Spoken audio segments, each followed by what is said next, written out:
అనేక సంవత్సరాలుగా ఈ ప్రాంతంలో భారతీయుల సామాజిక ధార్మిక అవసరాలను, భారతీయ సంస్కృతి పట్ల విజ్ఞాన ఆకాంక్ష గల అమెరికీయుల ఆసక్తిని గమనించిన కొందరు బాధ్యత గల ధార్మికుల ఆశయ ఆకాంక్షలకు ఆకారం ఈ ఆలయం. 1989లో ప్రాచీన భవనంలో శ్రీ వెంకటేశ్వరుని శక్త విగ్రహంతో ఉద్ఘాటన చేయబడి ఎన్నో బాలారిష్టాలను దాటుకుంటూ సామాజిక ఆర్థిక ఒడిదుడుకులను తట్టుకుంటూ అనేక మంది శ్రద్ధాళువులైన భక్తుల వ్యయ ప్రయాసలతో అనతి కాలంలోనే విస్తరించి 1992లో నూతన ఆలయ సముదాయం ప్రారంభించబడింది. నమస్తే. మనం ఇప్పుడు అమెరికాలోని ప్రసిద్ధ హిందూ దేవాలయాల్లో ఒకటైన న్యూజెర్సీలోని బ్రిడ్జ్ వాటర్లో ఉన్న శ్రీ వెంకటేశ్వర స్వామి ఆలయాన్ని దర్శించబోతున్నాం. దేవాలయం అంటే దేవుడు ఉండే చోటు. ప్రకృతి అంతా నిండి ఉన్న దివ్య శక్తిని కేంద్రీకరింపజేసి ఒక చోట చేర్చి భక్తుల సౌకర్యం కోసం విగ్రహ రూపంలో ప్రతిష్ఠ చేసుకొని దైవాన్ని అందుబాటులోకి తెచ్చుకున్న స్థలం దేవాలయం. ప్రతి వ్యక్తిలోనూ ఇహపరముల పట్ల నిరంతర స్ఫూర్తిని రగిలింపజేస్తూ తరాల పాటు మొత్తం సమాజాన్ని నైతిక విలువలతో ధార్మికంగా నిలిపి ఉంచే వ్యవస్థ ఈ ఆలయం. ఆలయ నిర్మాణ నిర్వహణ పద్ధతులను తెలిపే శాస్త్రం ఆగమ శాస్త్రం. ఆగమ వాస్తు పద్ధతిన నిర్మించబడిన ఈ ఆలయంలో ఆగమ శాస్త్రాల్లో ఒకటైన పాంచరాత్ర ఆగమ శాస్త్ర పద్ధతిలో పూజాది కార్యక్రమాలు, ఉత్సవాలు, నిర్వహణలు జరుగుతున్నాయి. కొంతమేరకు శైవాగమ పద్ధతిలో పూజలు ఉన్నాయి. ఇక ఆలయ దర్శనానికి స్వాగతం. మనం ఇప్పుడు స్వాగత తోరణం వద్ద ఉన్నాం. స్వాగత తోరణం దేవాలయాన్ని, దేవుణ్ణి దర్శించడానికి వచ్చే భక్తులకు స్వాగతం చెప్పే ఈ తోరణం ముఖ్య ఆలయ ప్రాంగణాన్ని సూచిస్తుంది. ప్రాంగణంలోనికి ప్రవేశించే ముందు మనసులోనే ఆలయ భవన సముదాయానికి ప్రతిగా ఓ ప్రదక్షిణం చేసి ఈ తోరణంపై ఉన్న స్వాగతమూర్తికి నమస్కరించి గోవిందా అని స్వామిని స్మరిస్తూ ఇటుగా లోపలికి నడుద్దాం. ఎదురుగా మనకు ఒక జలాశయం. స్వాగతం ఇవ్వటం గౌరవానికి నీటితో ప్రతీక. సాధు సన్యాసులకు, పాలకులకు నీటితో నిండిన పూర్ణకుంభంతో స్వాగతం ఇవ్వడం మనం చూస్తూ ఉంటాం. నీటిని వెరజిమ్ముతూ మనల్ని పవిత్రీకరిస్తూ స్వాగతిస్తూ ఉన్న ఈ జలాశయాన్ని దాటి ముందుకు సాగుదాం. మనకెదురుగా చిన్న గోపురం, దానిని ఆనుకుని ప్రాకారం. వైకుంఠంలో శ్రీమన్నారాయణుడు 7 ద్వారముల అవతల దర్శనమిస్తాడని పురాణోక్తి. దానికి ప్రతీకగా ఇక్కడ కూడా 7 ద్వారముల అవతల శ్రీమన్నారాయణుని దివ్యావతారమైన శ్రీ వెంకటేశ్వరుని దర్శన భాగ్యం మనకి కలుగుతుంది. చిన్న గోపురంపై ఉన్న లోపల కూడా ఉన్న శిల్ప కళలను పరిశీలించి మొదటి ద్వారాన్ని దాటుకుని ప్రాకారంలోకి అడిగడదాం. ఈ స్థలం ఏ స్థలంలో ఆలయం విస్తరించి ఉందో ఆ స్థలం ఆలయ ప్రాంగణం అయితే, ఆలయ భవనం చుట్టూ విస్తరించి ఉన్న విశాలమైన గోడ వంటి ప్రదేశం ఆలయ ప్రాకారం. ఆలయ ప్రాకారంలోనికి అడుగుడగానే మనకెదురుగా ధ్వజస్తంభం. ధ్వజమును కలిగి ఉన్న ఈ స్తంభం ఎత్తైనదై అంతరిక్షంలో సంచరించే దైవీ శక్తులను ఆహ్వానిస్తూ ఆయా దేవీ దేవతలకు దివ్యమూర్తి ఉన్న స్థలాన్ని సూచిస్తూ ధ్వజంపై ఉన్న చక్రం ద్వారా ఇది వైకుంఠ నిలయని స్థానమని ప్రకటిస్తూ ఉంటుంది. శ్రీ మహావిష్ణువు వాహనము, ధ్వజ చిహ్నము కూడా అయిన గరుడు ధ్వజముందు ఉంటాడు గనుక దీనికి గరుడ స్తంభం అని కూడా పేరు. ఈ ధ్వజ స్తంభముతో సహా ఆలయ భవన సముదాయాన్ని గౌరవిస్తూ కుదిరితే ప్రదక్షిణం చేసి వద్దాం. ఈ ప్రదక్షిణ క్రమంలో ధ్వజస్తంభానికి కుడి ఎడమలలో ఆంజనేయ స్వామి, గరుడమూర్తిని గమనిస్తాం. ఈ ప్రదక్షిణ క్రమంలోనే ఆలయ ప్రాకార కుడ్జములపై ఉన్న దశావతార మూర్తులను మనం గమనిస్తాం. ఈ దశావతార మూర్తులు ఇంకా గజేంద్ర మోక్షణం వంటి గాథలను ప్రతిబింబిస్తూ శిల్పాలను, చిత్రాలను లోపలి గోడలపై, గోపురంపై, ఆలయ విమానంపై, తలుపులపై కూడా చూడవచ్చు. దుష్ట శిక్షణ, శిష్ట రక్షణ, ధర్మ సంరక్షణలతో కూడిన స్వామి అవతార గాథలను ఇతరత్రా సేకరించి అధ్యయనం చేద్దాం. ప్రస్తుతం వాటి పేర్లు మాత్రం తెలుసుకుని వెళదాం. మత్స్య, కూర్మ, వరాహ, నారసింహ, వామన, పరశురామ, దశరథరామ, బలరామ, కృష్ణ, కల్కి ఈ దశావతారాలను దర్శించుకుంటూ ఇప్పుడు మనకెదురుగా మరో చిన్న గోపురం. ఈ ద్వారానికి ఇరువైపులా 2 విచిత్రమూర్తులు, అదే లోపల మరో 2 ఉన్నాయి. వీటిని వ్యాళ మృగములు అంటారు. వ్యాళ మృగమని, యాళి అని, కొందరు యాళి అని పలుకుతారు. కోట్ల సంవత్సరాల క్రితం డైనోసార్ల వలె అంతరించిన ఒక మృగజాతి అని ప్రసిద్ధి. ప్రాచీన గ్రంథాలలో పేర్లు వినపడుతుంది, ప్రాచీన శిల్పాలలో మూర్తి కనపడుతుంది. మృగం యొక్క ముఖాన్ని బట్టి గజవ్యాళి, మకర వ్యాళి, అశ్వవ్యాళి, నరవ్యాళి ఇలా రకాలున్నాయి. ఇక్కడ ఉన్నది గజముఖం. శరీర ఊర్ధ్వభాగం సింహం, అధోభాగం అశ్వం, తోక సర్పం, గజబలం, సింహ పరాక్రమం, అశ్వవేగం, సర్ప దక్షత కలగలిసిన ఈ మృగం ఈ స్థలానికి రక్ష. మంత్ర తంత్రపరమైన దాడులకు రక్ష ఈ వ్యాధులు. క్షేత్ర సంరక్షకులు అన్నమాట. ఈ గోపురాలకున్న 2-3 ద్వారాలను దాటి ఆలయ భవన సముదాయంలోనికి ప్రవేశిద్దాం. ఇప్పుడు మనం స్వామి అలంకార మండపంలో ఉన్నాం. ఎదురుగా ఉన్న శ్రీ వెంకటేశ్వర స్వామికి ఇక్కడి నుంచి ఒకసారి గోవిందా అంటూ నమస్కరిద్దాం. గోవిందా అంటే సకల ప్రాణులను విశ్వాన్ని కాపాడేవాడు అని అర్థం. ఈ స్వామికి మనం వేడుకగా చేసుకునే వివిధ ప్రత్యేక ఉత్సవాలు, సేవలు నిర్వహించే ప్రాంతం. ఉత్సవమూర్తులను అలంకరించి సేవలు చేసే మండపం గనక ఇది అలంకార మండపం. కుడివైపు చూడండి ఆలయ నిర్వహణ కార్యాలయం.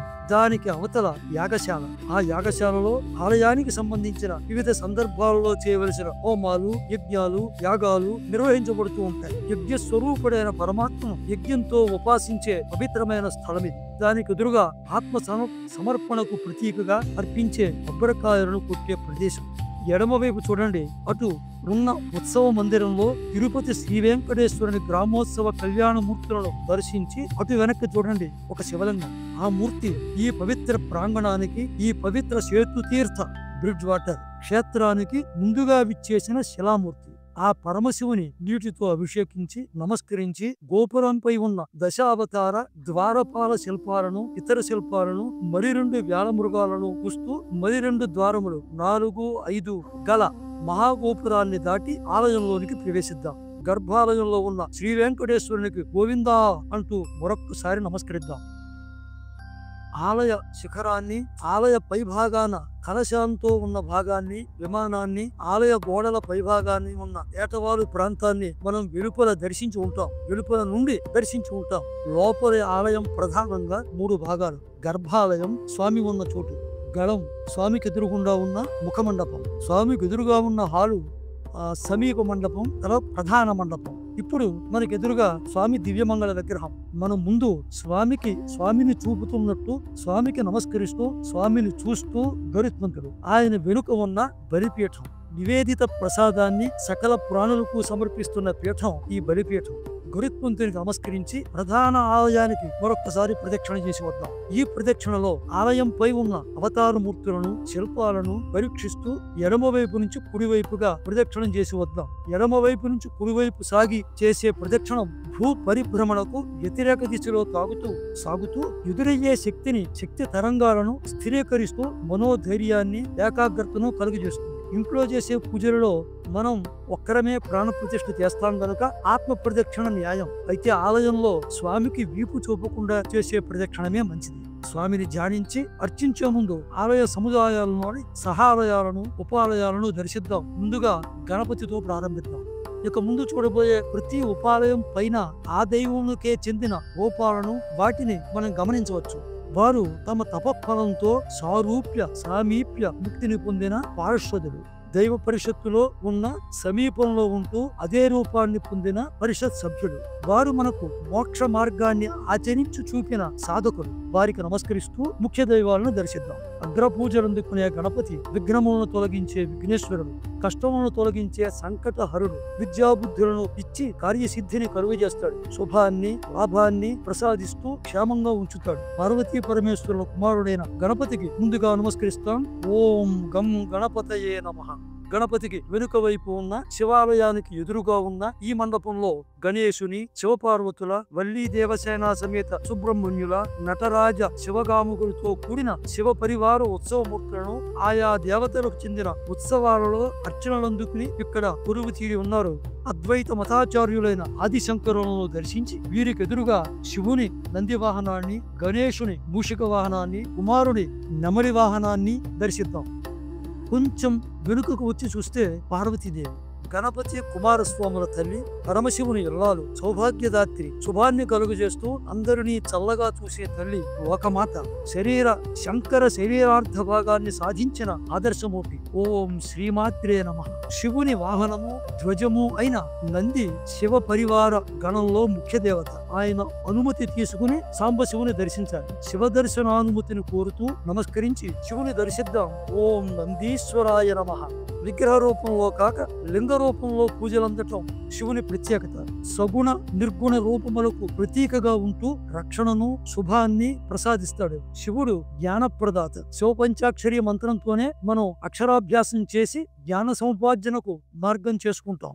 ఓం నమః శివాయ అని నమస్కరిస్తూ శివునికి ప్రదక్షిణ చేసే క్రమంలో ఆయనకు వెనుకగా ఉన్న శ్రీ అయ్యప్పను దర్శిద్దాం. అయ్యప్ప హరిహర సుతుడు. దుష్ట శిక్షణ చేసిన అయ్యప్ప మనలో క్రమశిక్షణ, అంకిత భావాలను పెంచుతూ నియమ పాలనను, ఐకమత్యాన్ని, సమభావాన్ని వృద్ధి పొందించే దైవం. స్వామియే శరణం అయ్యప్ప. వల్లీ దేవసేనా సమేతుడైన శ్రీ సుబ్రహ్మణ్య స్వామి దేవతల సేనానాయకుడు. మనలో సాహస ప్రవృత్తిని పెంచి క్రియాశీలుగా మలిచే దైవం. గర్భదోషాలను, సర్పదోషాలను, ఇతర ఇబ్బందులను తొలగించి సంతానాన్ని ప్రసాదించే స్వామి.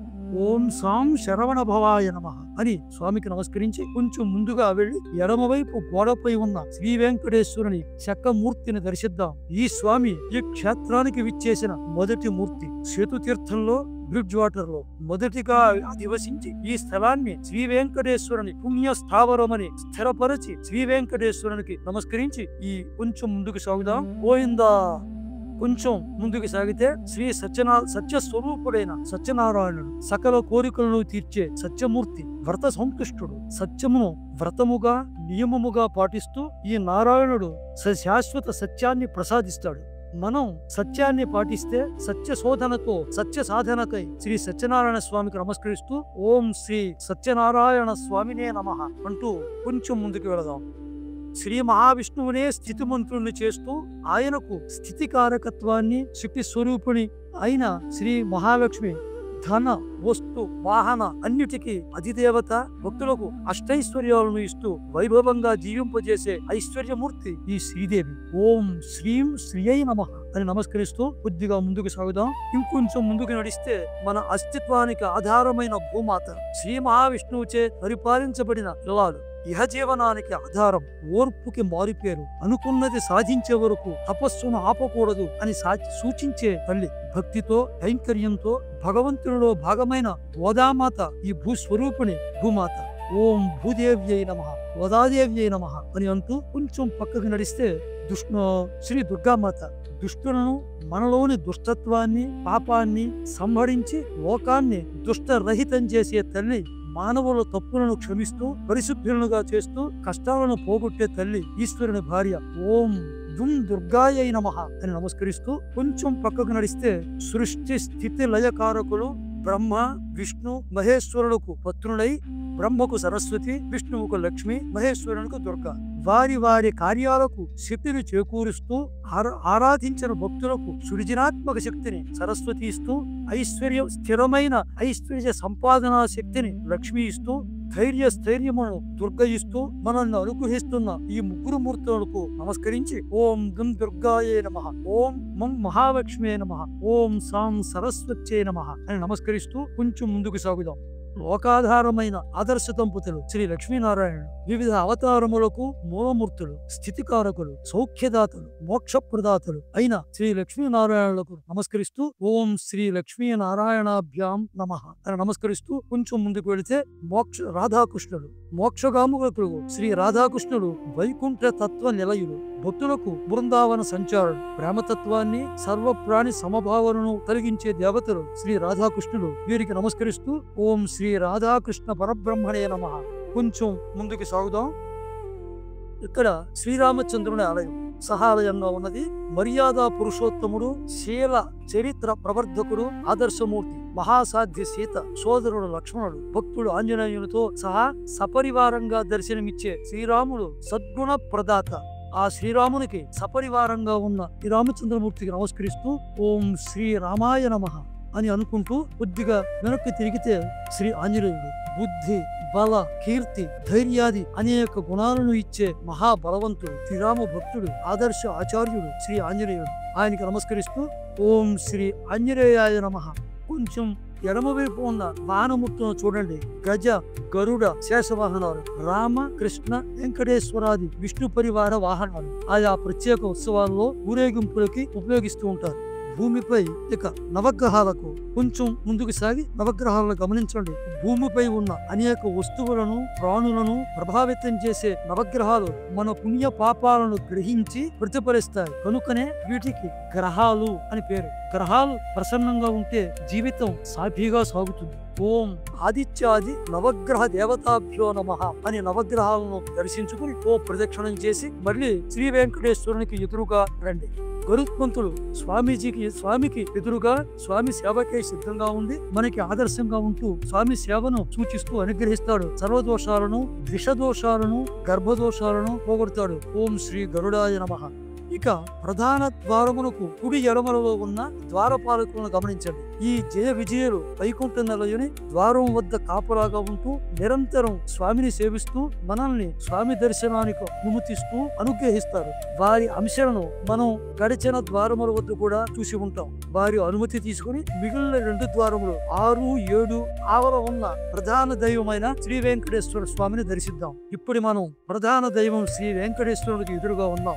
లోకాన్ని జాగృతం చేస్తూ శంఖధరుడై శంఖారావముతో జాగృతం చేస్తూ రక్షణ చేస్తూ చక్రధరుడై కావలసిన కోరికలు తీరుస్తూ వరాలిస్తూ వరదహస్తుడై ధర్మరక్షణ నిర్వహణతో కటిబద్ధుడను అంటూ కటిహస్తంతో చతుర్భుజుడై లక్ష్మీ విలస భక్షస్థరుడై చురునవ్వుతో కూడిన ప్రసన్న వదనంతో ప్రసన్న వెంకటేశ్వరుడై కిరీట కర్ణపత నందక ఖడ్గాది దివ్యాభరణ అలంకార శోభితుడై సమ్మోహన పరుస్తూ దివ్య దర్శనమిస్తున్నాడు. గమనించండి. దివ్య దర్శన అనంతరం మరొక్కసారి పాదాల నుంచి శిరస్సు వరకు మెల్లగా చూస్తూ చివరగా మొత్తం మూర్తిని దర్శించండి. కళ్ళు మూసుకొని దర్శించిన రూపాన్ని మనస్సులో నిలుపుకొని స్థిరపరచుకోండి. కళ్ళు మూసుకొని దర్శనాన్ని అనుకరించిన స్వామికి కృతజ్ఞతలు చెప్పండి. అవకాశాన్ని బట్టి అర్చనాదులు, హారతి, తీర్థం, పాదుకలు స్వీకరించండి. స్వామికి వీపు చూపకుండా మెల్లగా తిరిగి అలంకార మండపంలోనికి వచ్చి ప్రసాదం తీసుకుని కిందికి పదండి. శ్రీ వెంకటేశాయ నమః. మెట్లు దిగ్గానే మనకు కనిపించేది కళ్యాణ మండపం. ఇక్కడ వివాహాది శుభకార్యాలు చేస్తూ ఉంటారు. కుడివైపున గిఫ్ట్ షాప్. భగవంతుని సంబంధించిన అన్ని వస్తువులు, ఆధ్యాత్మిక గ్రంథాలు లభించే చోటు. వ్యాపకంగా ఉంచుకోదగిన వస్తువులు కూడా ఇక్కడ లభిస్తాయి. ఎడం వైపుకు వెళితే అల్పాహారశాల. దూరాల నుండి వచ్చిన భక్తులు తృప్తిగా భుజించి ప్రశాంతంగా తిరిగి వెళ్లే అవకాశం ఇక్కడ లభిస్తుంది. దేవాలయం భవనం పక్కగా ఉన్న మరో పెద్ద భవనం సాంస్కృతిక భవనం. సువిశాలమైన వేదికను కలిగి సమగ్ర సాంకేతిక పరికరములతో కూడి 650 మందికి ఆతిథ్యం ఇవ్వగలిగిన వైశాల్యంతో ఈ రంగస్థల కళా, సాంస్కృతిక, ఆధ్యాత్మిక, సామాజిక, వైజ్ఞానిక కార్యక్రమాలకు ఆలవాలం ఈ ఆడిటోరియం. అన్నిటినీ దర్శించి స్వామికి మరొక్కసారి అంజలి ఘటించి పునర్దర్శన అవకాశాన్ని అనుగ్రహించమని స్వామిని ప్రార్థిస్తూ సెలవు తీసుకుందాం. నమస్కారం.